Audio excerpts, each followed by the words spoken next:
Je suis déjà dans cette micro-région des Monts d'Arrée depuis quelque temps, séjourné dans les petits villages de nuit et de jour, très tranquilles, qui n'ont pas sollicité l'idée de faire une vidéo, et je viens dans cette petite ville plus renommée.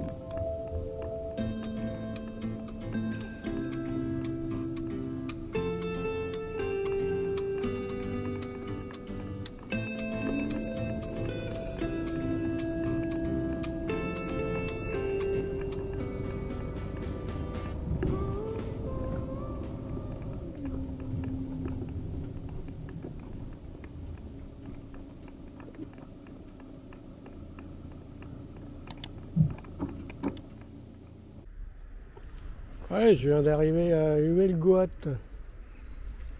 Pu trouver directement une place ici au centre-ville. Coup de chance,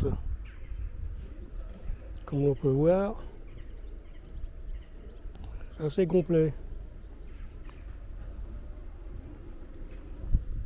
Petit centre-ville très sympathique. Du commerce tout autour.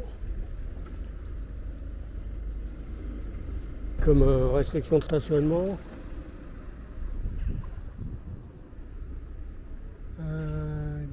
Disque bleu. Bon, ça va. On va faire ça.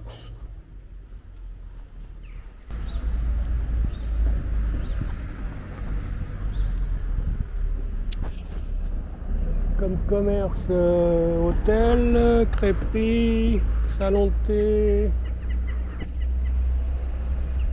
des bars, crêperie, bistrot, non. Bistrot de soir, au nom breton, Calonne Brise, belle maison.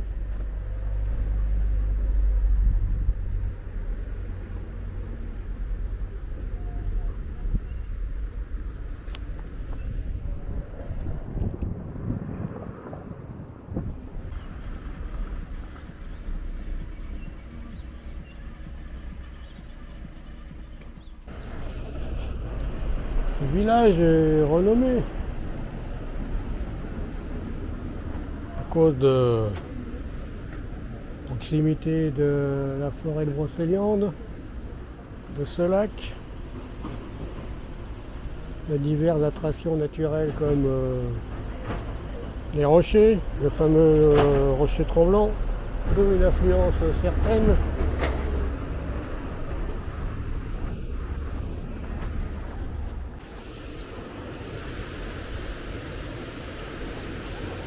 Voici quelques rochers directement à côté de ce pont.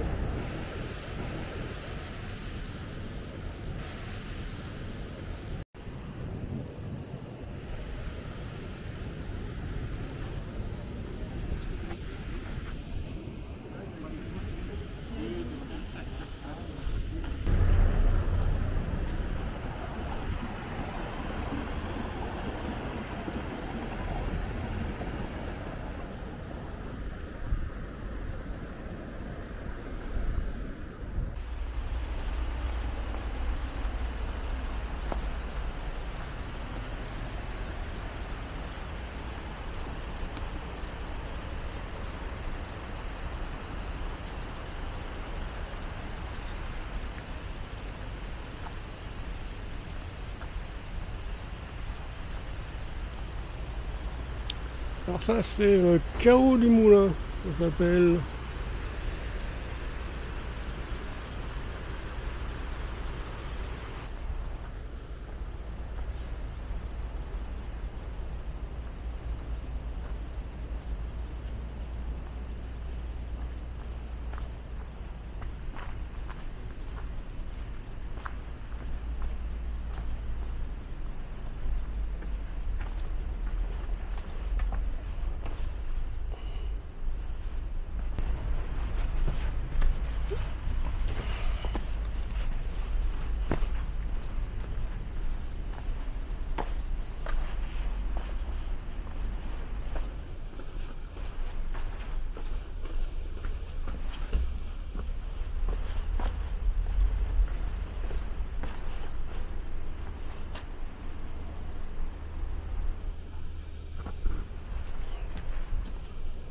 avec des roches, des rochers dans tous les sens. C'est ça qu'ils appellent le chaos. En effet. C'est vrai que ça a été nettoyé, c'est propre. Je suppose qu'il doit y avoir régulièrement des détritus par ici.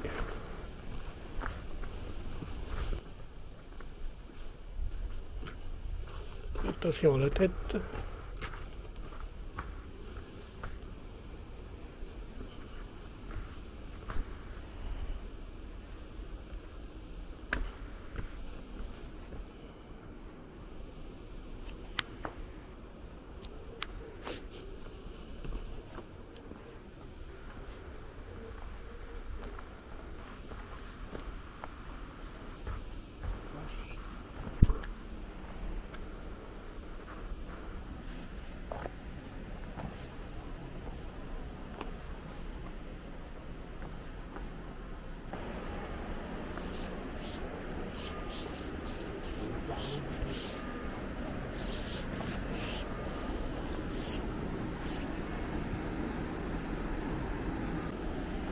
Il est bien long, je vais renoncer.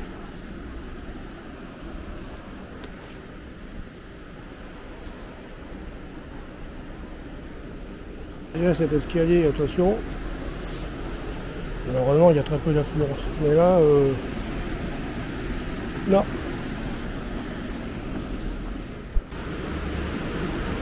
Je l'ai fait.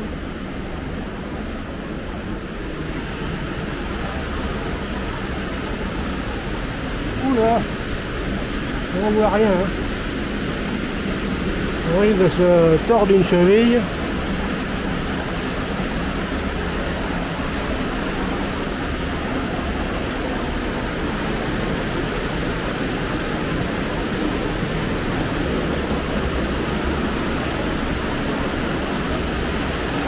C'est ça la grotte du diable. Ah ouais. Voilà.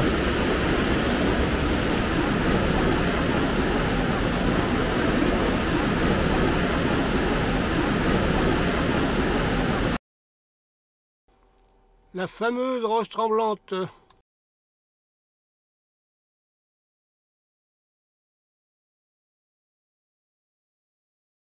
Et Claude connaît tous les petits secrets du Helgoat. Parmi les curiosités de la forêt, cette roche de 137 tonnes, seuls quelques initiés parviennent à la faire trembler. Beaucoup font le tour, beaucoup cherchent l'endroit stratégique pour essayer de la mettre en vibration, puisque c'est comme ça que ça fonctionne. Et il y a un endroit stratégique qu'il faut connaître. Et tu pousses et tu dois te revenir. Tu pousses. Les enfants du Helgoat, vers les 9-10 ans, il faut remuer cette roche. Pour qu'on soit... Un autre ensemble de rochers curieux.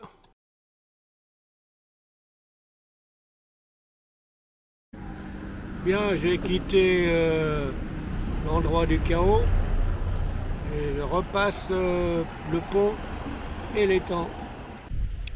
Une voiture peu courante, Secma.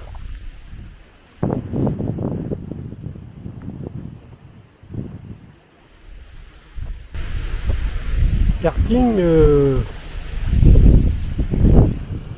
qui roule sur la route.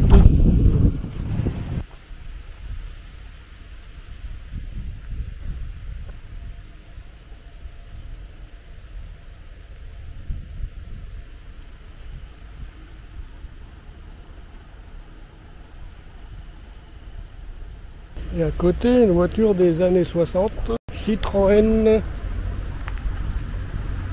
Mi8.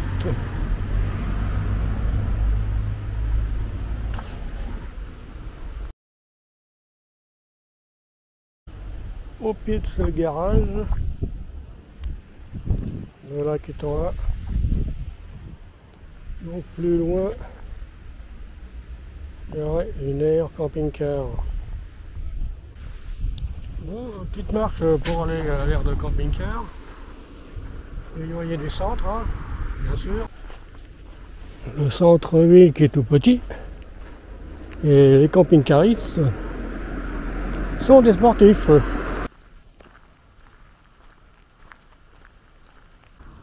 regarde, avec voilà, une barrière. Donc c'est payant. Des aires de camping-car partent. Le long de la route, la journée pas de problème, la nuit, bon, ce sera pas mon truc. 3 critères qui me déplaisent en général. Payant en rang de sardine le long d'une route.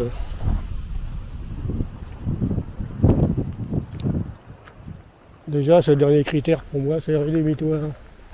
Bruit venant du trafic routier avec les nombreuses coupures que j'ai dû faire pour que ce soit audible.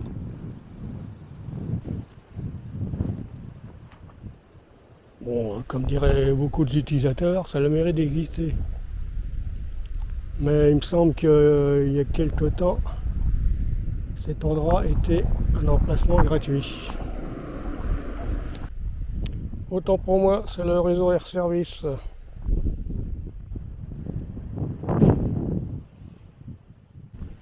Alors l'on pourrait me rétorquer, oui, le camping-cariste, il est toujours tout gratuit.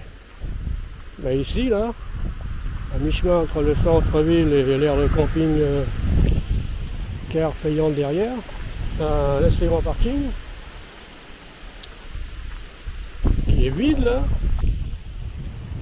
et qui est gratuit, autorisé pour les voitures. Donc d'après le code de la route, une voiture ici peut rester 7 jours de suite, gratuitement, 24 heures sur 24. Pourquoi cette différence ?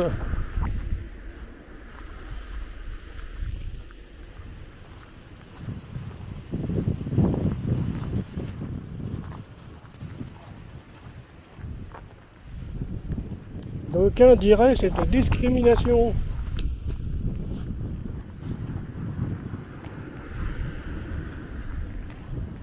Le fameux panneau illégal à l'intérieur de camping-car.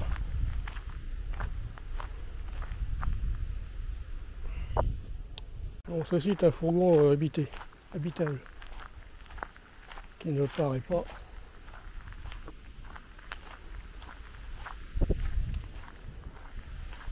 Fourgon discret.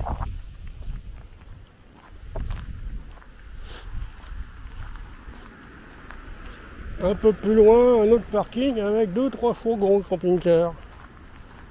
Allons voir. Donc ces 2-3 fourgons sont rentrés par là. Très large, très facile.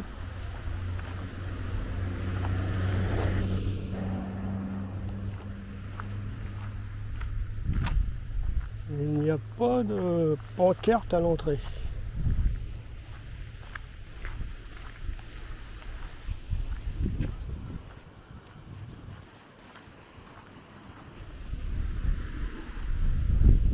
Donc il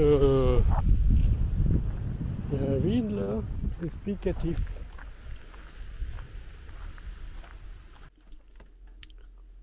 Bon, on peut dire ici que je suis seul sur ce grand parking.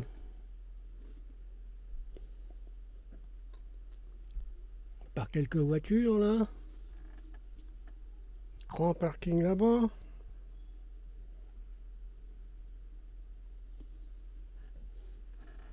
Eh bien, il a fallu que il arrive un camping-car qui se gare juste à côté. C'est toujours incroyable quoi. Bon, illustration extérieure de situation.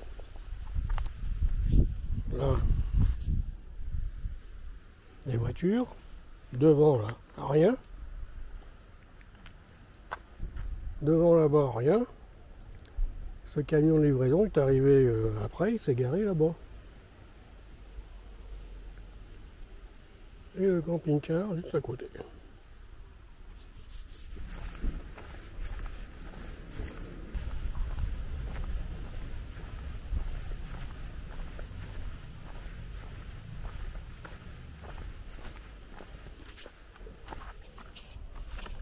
Illustration vue d'ici.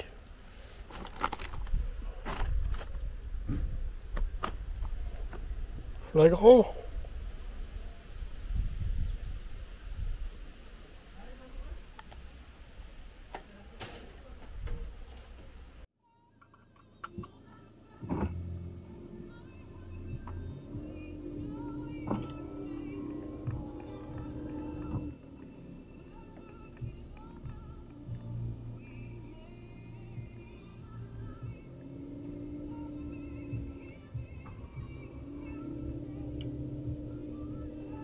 Comme stationnement de nuit possible, il y a sur ce parking de supermarché,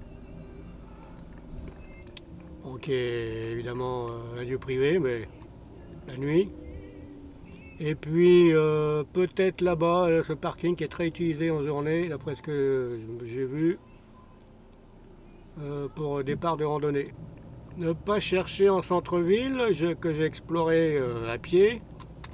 Pas fait des images car c'était pas trop intéressant. Il y a 2-3 petits parkings mais qui sont interdits. J'ai quitté cette petite ville pour aller un peu plus loin dans un petit village.